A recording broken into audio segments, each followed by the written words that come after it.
فويل للمصلين الذين هم عن صلاتهم ساهون ধ্বংস নামাজীদের জন্য ওয়াইল ধ্বংস নামাজীদের জন্য গাইবান্ধার মানুষের কাছে আমার প্রশ্ন হলো নামাজ কি আল্লাহ দিয়েছেন ধ্বংস এবং জাহান্নামে যাওয়ার জন্য নামাজ দিয়েছেন আল্লাহ কিসে যাওয়ার জন্য তাহলে বোঝা গেল আল্লাহ যে বললেন ধ্বংস নামাজীদের জন্য মানে হলো নামাজ আদায় করেও কিছু মানুষ জাহান্নামে যাবে এখন আল্লাহর কাছে আমাদের প্রশ্ন হলো রব কোন সকল মুসল্লিগুলো নামাজ পড়েও জাহান্নামে যাবে আমাদেরকে জানায়া দেন আল্লাহ পরের আয়াতে জবাবটা দিলেন আল্লাযীনা হুম আন সালাতিহিম সাহুন যারা তাদের নামাজের ব্যাপারে উদাসীন বেখবর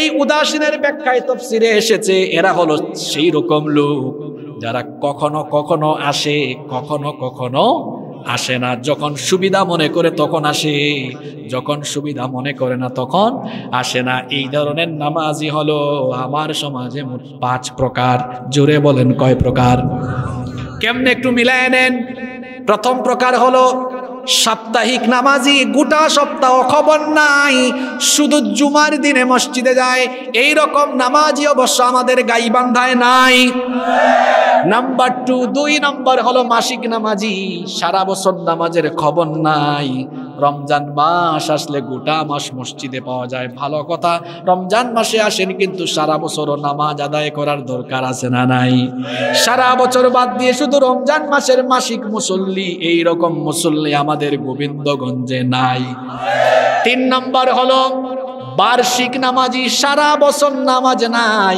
2 ঈদের দিনে ঈদের নামাজে আসে এই রকম বার্ষিক নামাজি আমাদের বালু ভরা এলাকায় নাই 4 নম্বর হলো সিজনাল নামাজি সব সময় আসে না সিজনে সিজনে শবে বরাতের রাতে লাইলাতুল কদরের রাতে আসে এই রকম নামাজি অবশ্য আমাদের উত্তরবঙ্গে নাই 5 নম্বর হলো জানাজার নামাজি কোন নামাজে যাক আর না যাক জানাজার নামাজ মিস করে না এই রকম বহু নামাজি কিন্তু আমি নিজের চোখে দেখেছি আমি নিজেই তার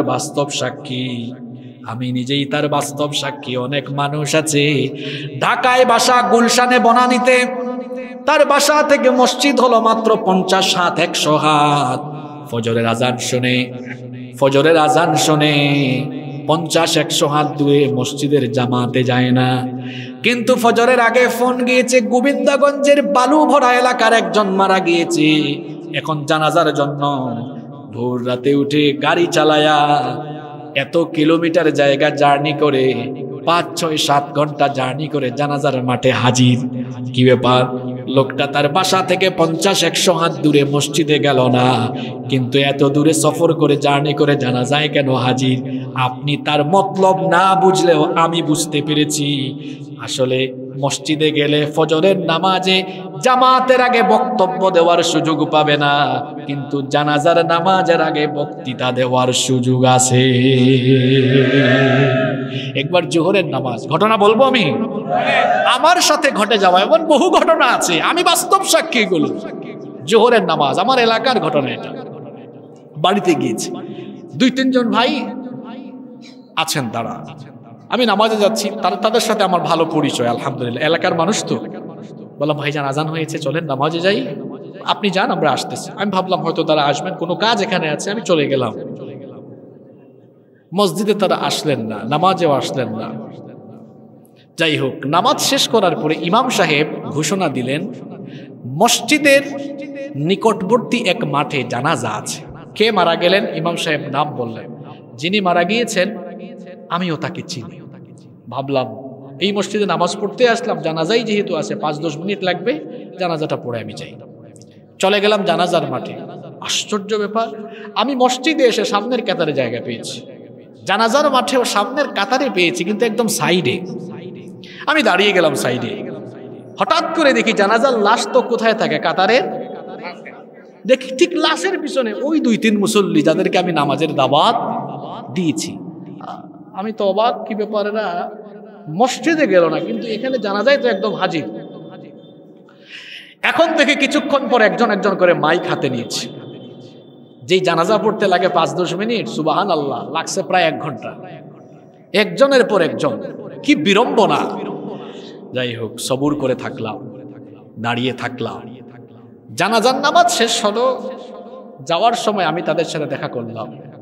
বললাম, ভাই আপনাদেরকে জানাজার নামাজে আসতে দেখলাম, মসজিদে তো আসতে দেখলাম না জোহরে। আপনি তো হুজুর মানুষ, আমাদের এলাকার, আপনার সাথে খুব ভালো পরিচয়, আশপাশে কেউ আছে দেখতো? কয় নাই। কয় আসলে সামনে ইলেকশনের টাইম তো, এই লাশের জানাজায় 2 সাইডটা কথা কইয়া যদি কিছু ভোট কালেকশন করা যায়, এই স্বার্থেই আসলে জানাজাটা মিস করি নাই। আমি তাদেরকে বললাম, দেখেন ভাই, মাঝে মাঝে বক্তৃতা করে ভোট নেওয়া যায় না, না করেও ভোট নেওয়া। আমাকে বলল, কিরকম নেওয়া যায়? আমি বললাম, কৌশল শোনেন। জানাজার মাঠে যদি আপনাকে মাইক দেওয়ার পরে আপনি বলতেন, জানাজার মাঠ, লাশকে সামনে রেখে কথা বলা লাশের সঙ্গে এটা আদবের খিলাফ, আমি কথা বলবো না, হুজুর জানাজা পড়াবেন, এই কথাটা আপনি বললে দেখতেন 100 জনের মধ্যে 98টা ভোট আপনার পক্ষে পড়তো। মানুষ বুঝতো লোকটা আদব কায়দা জানে। মাঝে মাঝে বক্তৃতা দিয়ে যেমন ভোট পাওয়া যায়, মাঝে মাঝে উল্টা না দিয়ে আরো বেশি। এটার নাম কৌশল। এটার নাম কি? কৌশল। হিকমত দিয়ে, সুন্দর হাসি দিয়ে মানুষের মন জয় করে ফেলা যায়। এই রকম সুন্দর হাসি দিয়ে নবীজি মানুষের মন জয় করে দিতেন। মুহাম্মাদুর রাসূলুল্লাহ সাল্লাল্লাহু। এই যে মাঝে মাঝে নামাজে যাওয়া, মাঝে মাঝে নামাজে না যাওয়া, এটা মুমিনের স্বভাব নয়, এটা হলো মুনাফিকের স্বভাব। এখানে আমার অনেক যুবকেরা আছে, যুবক ভাইয়েরা মাঝে মাঝে নামাজে যায়, মাঝে মাঝে নামাজে যায় না। কেন ভাই, কেন নামাজে যাও না? নামাজ আমাদের জন্য ফরজ করেছেন কি? কই হুজুর আমি বুড়া হই তারপরে নামাজে যাব। আমার কলিজার টুকরা ভাইয়েরা, আপনাদেরকে আমরা বড় ভালোবাসি, বড় মহব্বত করি। ও ভাইজান, আপনি যে বুড়া হবেন এমন কি কোনো নিশ্চয়তা আছে নাকি? পৃথিবী থেকে যাওয়ার কোনো সিরিয়াল নাই। কোন সময় আমরা দেখি বাপের আগে ছেলে দুনিয়া থেকে চলে গিয়েছে, নানার আগে দাদার আগে নাতি চলে গিয়েছে। এইরকম দৃশ্য মাঝে মাঝে সমাজে আছে না নাই? সুতরাং যুবক ভাইয়েরা, শয়তানের ধোঁকায় পড়ে এইরকম সাপ্তাহিক নামাজি, মাসিক নামাজি, ষান্মাসিক, বার্ষিক আর জানাজার নামাজি হইয়েন না। তাহলে কোন সব নামাজিরা খাঁটি মুমিন? আল্লাহ বলছেন, ওয়াল্লাযীনা হুম আলা সালাওয়াতিহিম ইউহাফিযুন। 5 ওয়াক্ত নামাজ যথাযথভাবে হেফাজত করে যারা, 5 ওয়াক্ত নামাজ ওয়াক্ত হয়ে গেলে, আজান হয়ে গেলে সুন্দরভাবে আদায় করে যারা, এই 5 ওয়াক্তের নামাজীদের ব্যাপারে আল্লাহ বলছেন, উলাইকা হুমুল ওয়ারিসুনাল্লাযীনা ইয়ারিসুনাল ফিরদাউসা হুম ফিহা খালিদুন। বাবা মরে গেলে যেমন তার ছেলে মেয়েরা ওই বাবার সম্পদের ওয়ারিশ অটোমেটিক্যালি হয়ে যায়, ঠিক তেমনি ভাবে 5 ওয়াক্তের নামাজি মোমেন বান্দারা যখন দুনিয়ার সফর শেষ করে চলে যায়, তারাও ঠিক তেমনি ভাবে আল্লাহর জান্নাতুল ফেরদাউসের ওয়ারিশ হয়ে যায়। তাহলে আমরা কি মাঝে মাঝে নামাজি হব, না সব সময় নামাজ আদায় করব? কারা কারা নামাজ ছাড়বেন না 2 হাত তুলে আল্লাহকে দেখান। লিল্লাহি তাকবীর। যাবেন তো? ওয়াদা করেছেন কার সাথে? হাত নামান। ওয়াদার খেলাফ করা এটাও কার অভ্যাস?